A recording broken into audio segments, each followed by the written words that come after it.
Hello everyone, welcome back to a new tutorial video on how to change your Snapchat account password. Before starting this video, please make sure to subscribe and do press the notification bell icon to get updated. So, let's get this video started. First of all, you need to simply open Snapchat application.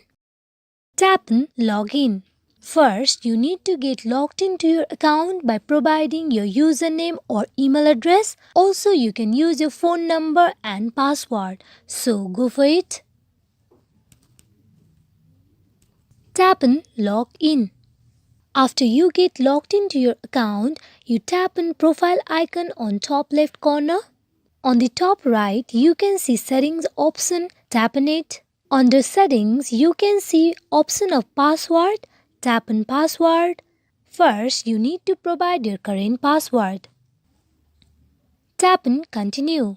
Now, you go in for providing a new password for your account. Retype your password for the confirmation.